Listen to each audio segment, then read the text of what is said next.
Mais uma vez, bom dia a todos. O nosso assunto de hoje é Guerra Fria, né, dando continuidade à introdução da semana passada. Falaremos mais atentamente, né, mais detalhadamente sobre certos assuntos, certos pormenores que são de extrema importância para a gente.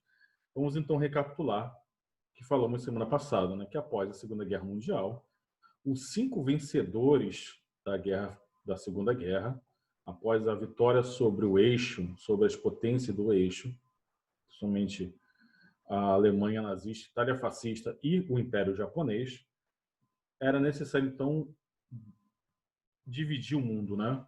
Estabelecer o que fazer dali em diante. O mundo estava devastado, principalmente a Europa Ocidental estava devastada. Havia muitos desafios, muitas contas a serem acertadas. O que fazer com os derrotados?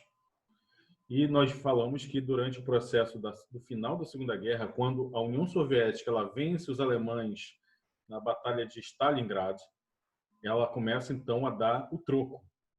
Os alemães são derrotados, são postos para correr, e aí então a União Soviética vai libertando várias nações que estavam sob domínio nazista, principalmente países do leste europeu, a Albânia, Iugoslávia, Romênia, Bulgária, Hungria, Tchecoslováquia, a coitada da Polônia. Curiosamente, o Stalin, muito esperto durante a Segunda Guerra Mundial, só uma curiosidade, ele ficou instigando a resistência polonesa para lutar contra os alemães, né, contra os nazistas. Então, assim, ele ficava instigando, não, vou ajudar vocês, podem lá, começa a bater dos nazistas que a gente vai atrás para ajudar vocês. O Stalin instigava, a resistência polonesa entrou na dele, começou a combater os nazistas para tentar expulsar os nazistas, mas não enviava o apoio para os poloneses. Então a resistência polonesa foi simplesmente dizimada. Então, quando o Stalin se sentiu mais confiante, ele invadiu a Polônia e acabou com os nazistas e tomou a Polônia como um todo para o bloco soviético. Nós falamos então que não tem uma data específica para o surgimento da chamada Guerra Fria, mas logo após, até mesmo durante as reuniões, né, do Tratado de Yalta, já começou a ter uma certa desconfiança com os soviéticos, né? O amor durante a Segunda Guerra rapidamente esfriou e acabou. Então, o Churchill disse, surgiu então uma cortina de ferro, uma cortina desceu sobre a Europa, dividindo a Europa em duas partes. E não só a Europa, né, mas principalmente a Europa, mas o mundo todo, como a gente vai ver adiante, porque no primeiro momento, a gente vai se concentrar mais na Europa. Então, após a Segunda Guerra Mundial, a Europa está devastada, né? A agricultura, cidades, um terrível morticídio que foi a Segunda Guerra Mundial. E então, como é que esses países fizeram para se reerguer? Esse era o grande desafio, começar do zero, né? E aí, então, nos países ocidentais, como Espanha, Itália, Espanha não, né? Porque a Espanha estava sob domínio da falange fascista, né? O Francisco, o Franco, que era o general, né, líder da falange fascista, ele após vencer a Guerra Civil Espanhola, ele rompe, né, com o Hitler e o Mussolini, fica neutro e é o fascista que escapa da Segunda Guerra Mundial tranquilamente, continua com seu governo. Mas então, dos outros países, né, vendo toda aquela destruição toda, os partidos comunistas conseguem uma votação muito expressiva. E isso meio que acendeu um sinal amarelo para as lideranças ocidentais, né? Principalmente porque o grande país que saiu vitorioso da Segunda Guerra Mundial são os Estados Unidos e a União Soviética. Então, os Estados Unidos, liderando o bloco dos países ocidentais, Inglaterra e França, baleados, né? Combalidos, sem força nenhuma, iam na onda dos Estados Unidos. Então, esses países estavam em frangalhos, começaram então a ver o comunismo, né? Principalmente a população, porque os comunistas tiveram um papel muito importante no combate ao nazismo. Então, eles começaram a ver com muitos bons olhos os partidos comunistas estavam surgindo, ressurgindo após a Segunda Guerra Mundial. Então, em lugares como o Irã, a Grécia e a Turquia, começou a surgir uma guerra civil liderada pelos partidos comunistas. começaram então a tentar expulsar a Inglaterra dessas regiões. Então os Estados Unidos pensaram como é que a gente vai evitar que esses países fossem então para a zona de influência da União Soviética, se tornasse como evitar, porque hoje em dia o comunismo parece uma ideologia furada, né? E até quem insiste ainda no comunismo, no socialismo, é visto assim com desconfiança ou simplesmente com maus olhos, né? A gente deve lembrar que o nosso atual governo xinga todo mundo que eles não gostam de comunista, mas após a Segunda Guerra Mundial, o comunismo parecia a alternativa ideal para superar a miséria. Porque, como sempre relembro, o comunismo deu errado, mas enquanto antes de dar errado, ele deu muito certo. Porque um país que sai de uma guerra civil da miséria, que foi a Rússia de 17, em 50 anos se torna uma potência espacial, é uma coisa que a gente tem que respeitar, por mais que tenha dado errado. Então, os Estados Unidos eles começam a ver a União Soviética como uma ameaça à autonomia dos países ocidentais e ao predomínio do capitalismo. Os Estados Unidos pensam que o capitalismo, a democracia liberal, ela tem que se expandir pelo mundo. E aí, então, surge esse antagonismo contra a União Soviética. Chamaremos, então, essa política americana de combater o comunismo e tentar impedir a expansão do comunismo no mundo de doutrina Truman. Harry Truman, presidente americano, fez um discurso para o Congresso americano falando que a União Soviética era um novo mal a ser combatido após vencido as potências do eixo. Agora o combate era contra a União Soviética, evitar que a União Soviética se expandisse. E, então, para evitar que os países entrassem, né, se sentissem atraídos pelo comunismo, os Estados Unidos iniciaram, então, o chamado Plano Marshall, que era uma espécie de ajuda financeira, política, técnica, para vários países, principalmente da Europa Ocidental, para tentar desenvolver esses países e evitar que eles recebessem ajuda da União Soviética ou entrassem na área do comunismo. 13 bilhões de dólares, que hoje em dia, segundo os cálculos da apostila de vocês, está por volta de 135 bilhões de dólares, mas na época eram 13 bilhões, era dinheiro para caramba. Era uma forma, então, de internacionalizar o capital, de fazer com que empresas americanas entrassem na Europa.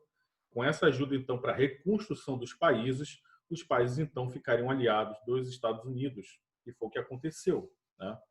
Então, a União Soviética, alguns anos mais tarde, pensa em fazer a mesma coisa. Ela vem, então, com dois palavrões aqui que nós temos que ter em mente: o Cominform e o Comecon. O Cominform, então, era um comitê da União Soviética para traçar estratégias para evitar uma debandada, né, dos países dominados pela União Soviética, os seus aliados, como Bulgária, Romênia, Hungria, Tchecoslováquia, Polônia, para não ficar repetindo os mesmos países, né, Iugoslávia, aliados da União Soviética, nós vamos falar de leste europeu. Quando eu falar leste europeu, você já sabe. Eu estou falando dos países que são aliados da União Soviética. Então, para conter a expansão do capitalismo na sua área de influência, a União Soviética então bolou esse comitê, mas também era uma estratégia da União Soviética para submeter a sua autoridade os demais partidos comunistas, né? Então, o Partido Comunista da Alemanha Oriental, o Partido Comunista da Bulgária, da Romênia, da Polônia ficariam mais sujeitos à autoridade soviética.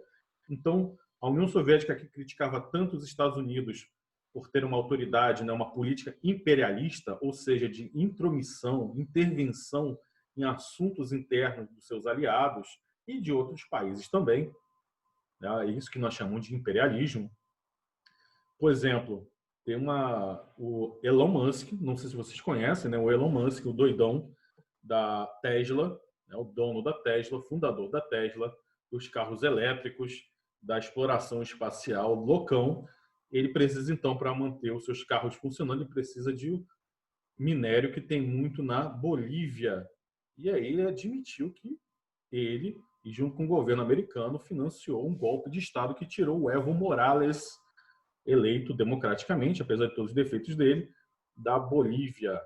Isso, então, é uma intervenção imperialista. A União Soviética vai fazer a mesma coisa nesses outros países também.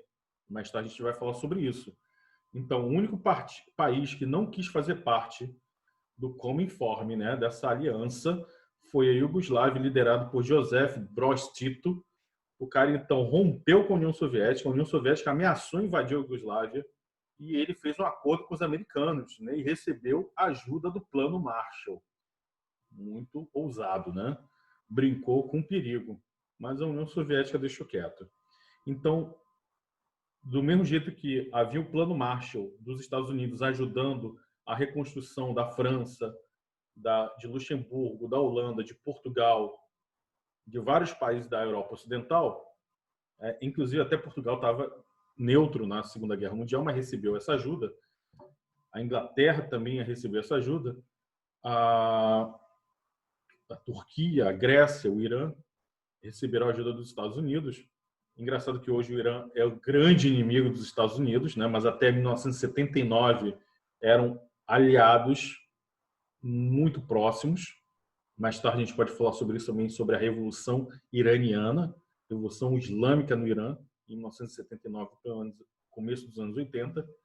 Então, a União Soviética, para tentar impedir essa influência americana e capitalista no leste europeu, começa então uma espécie de plano Marshall soviético, o chamado Comecon, que é uma sigla para assistência econômica mútua, Comissão de Assistência Econômica Mútua.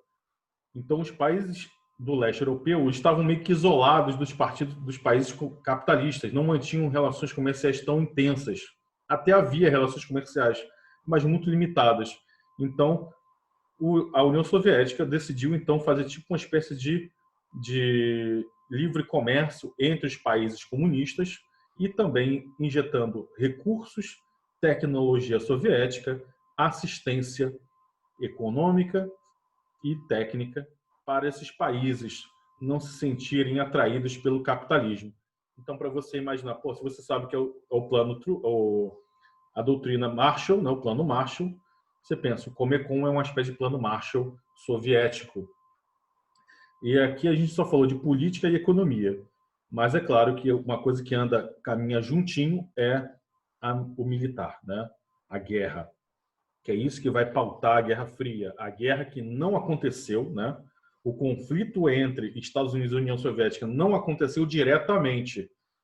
Os Estados Unidos nunca declarou guerra formalmente à Rússia, e a Rússia soviética nunca declarou guerra aos Estados Unidos, nunca entraram em combate direto. Mas isso não quer dizer que a Guerra Fria foi um período de paz. Pelo contrário, muitas guerras envolvendo essas superpotências, meio que indiretamente. Às vezes diretamente, outras vezes indiretamente. Fossem apoiando grupos, fosse financiando guerras, ou simplesmente enviando tropas, mesmo como foi a Guerra da Coreia, a Guerra do Vietnã, e para a União Soviética, a invasão do Afeganistão. Um Afeganistão que até hoje é uma pedra no sapato, o atoleiro dos Estados Unidos, lá no Oriente Médio, também foi para a União Soviética. Então, surgem dois blocos de aliança, né? A gente falou dos blocos de aliança da Primeira Guerra, da Segunda Guerra Mundial, agora da Guerra Fria. Nós temos, então, dois blocos. A OTAN, em inglês NATO, né? NATO, é o quê? A Organização do Tratado do Atlântico Norte. Então, uma organização em que países que são banhados, né, que ficam na região do Atlântico Norte, não inclui a gente, obviamente, nem a África, do Atlântico Norte. Quais são os países que são banhados pelo Atlântico Norte? Canadá, Estados Unidos e Inglaterra, França, Itália, Luxemburgo, Holanda, e vai crescendo, né? No começo eram poucos países. Qual era o objetivo dessa aliança? A OTAN era uma defesa coletiva contra eventual possível agressão soviética. Então é aquela coisa, se os soviéticos, algum país do leste europeu, né, do bloco soviético, invadisse, atacasse qualquer país europeu aliado dos Estados Unidos e do Canadá, todas as forças armadas, então, da OTAN se uniriam para rechaçar esse ataque. Tá? Então, era um bloco de aliança visando a proteção dos países capitalistas ocidentais contra uma eventual agressão soviética. Quase 6 anos depois, em 14 de maio de 55, os soviéticos decidem fazer algo parecido, também em resposta à OTAN. Foi o chamado Pacto de Varsóvia, onde a mesma coisa, para evitar qualquer eventual, para responder uma eventual invasão americana ou ocidental a países do leste europeu, países então do leste europeu liderados pela União Soviética se reuniriam e combateriam, né? Então, a resposta contra a OTAN é o Pacto de Varsóvia, Alemanha Oriental, Bulgária e Hungria. Isso, a OTAN nunca foi posta em prática durante a Guerra Fria. A OTAN existe até hoje e ela foi crescendo. Em muitos países que hoje são da Europa, que foram do bloco comunista, após o fim do comunismo da União Soviética, depois que a União Soviética acabou, muitos desses países foram para a OTAN, né? E, inclusive, hoje em dia, a Turquia, eu acho que a Austrália faz parte também.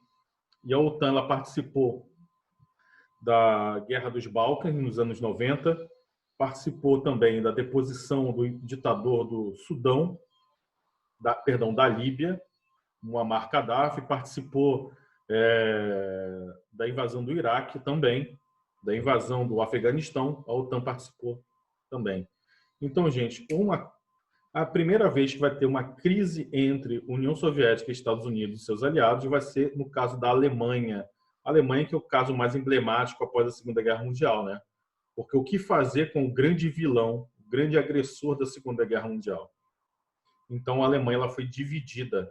Você deve lembrar que o primeiro grupo, né, o primeiro exército que chegou em Berlim foram os soviéticos. Depois chegaram os aliados ocidentais, né, liderados pelos Estados Unidos. Então, eles dividiram a Alemanha em 4 partes. Preste atenção, no primeiro momento, quando as forças aliadas chegaram, viram o que tinham que fazer, né, decidiram o que fazer com a Alemanha, dividiram em 4 partes. A maior parte, a metade, ficaria com a União Soviética. A outra metade seria dividida entre Estados Unidos, Inglaterra e França. E, curiosamente, Berlim, que fica bem no centro, né, a capital, Berlim, fica bem no centro do território soviético. E essa capital teria um status especial. Ela teria, metade seria dos soviéticos, metade seria dos aliados, capitalistas, né, ocidentais. Que bagunça, você está pensando, né? Pois é, era uma bagunça. E a Inglaterra e a França, muito ferradas, não tinham condições materiais nem dinheiro, né, para bancar o domínio sobre as suas partes da Alemanha. Então, o que eles fizeram? Eles se reuniram, então, em Londres com os Estados Unidos e falaram, olha, fica com a nossa parte, já que vocês são os bambambãs, já que vocês são os caras, podem ficar com a nossa parte da Alemanha, que a gente não quer essa merda. E aí, então, os Estados Unidos ficou com o resto, né? Só que isso desagradou o Stalin, porque isso foi visto pelo Stalin como um plano para enfraquecer a influência soviética na Alemanha, porque aí os Estados Unidos deram uma injeção econômica, pararam com o tabelamento de preços, a economia melhorou. Então, muita gente que era de Berlim Oriental, né, da parte soviética, começou a ficar meio que tentado a ir para a parte ocidental. Então, muita gente começou a ir para a parte ocidental. O Stalin, então, respondeu com o que eles chamam de primeira crise, em 1948. Ele fechou a ligação por terra com a parte ocidental. Tá? Ele bloqueou as estradas. Ninguém passa. Ele simplesmente isolou Berlim Oriental. E aí o pessoal da Berlim Ocidental, que está dentro do território soviético, né, isolado, sem alimento, sem medicamentos, sem nada, os Estados Unidos então fez um corredor aéreo ligando Berlim Ocidental à Alemanha Ocidental via avião, via aérea. Então, 24 horas por dia, durante meses, mais de ano, todo e qualquer transporte de mercadoria, suprimentos foi feito por avião. Uma coisa assim, sem precedente, caro demais. Só os Estados Unidos bancariam isso. Depois, o Stalin e os ocidentais chegaram a um acordo. Então, eles decidiram dividir a Alemanha em duas partes. Tá? Hoje só temos uma Alemanha. Após 1989, teve a reunificação. Mas então temos duas Alemanhas. De um lado, a Alemanha Ocidental, chamada República Federativa Alemã. Tem esse nome federativo porque tinha essa divisão, né? A Alemanha Ocidental, uma parte era da Inglaterra, outra da França e outra dos Estados Unidos. E a República Democrática Alemã era a Alemanha Oriental Soviética. Tá? Então, temos a divisão de duas Alemanhas, o mesmo povo, a mesma língua, mas ideologias diferentes. E aí, então, e vai ser o exemplo, né, da divisão da Europa, porque Berlim é curioso, né? Se você imaginar um mapa da Alemanha, metade são dos ocidentais, a República Federativa, a República Ocidental Alemã, a República Oriental Alemã, ela é dos soviéticos, mas lá no meio tem Berlim, né? Bem no meio tem Berlim. Metade de Berlim é dos soviéticos, metade da outra Berlim é dos ocidentais. Que confusão danada, né? Gente, alguma dúvida até aqui? Algum comentário? Esse assunto rende muita coisa. Eu gostaria que vocês dessem um feedback, que é muito importante para a gente. Vocês estão perdidos nessa profusão de nomes, de países. Beleza mesmo, gente? Então a gente pode... Beleza.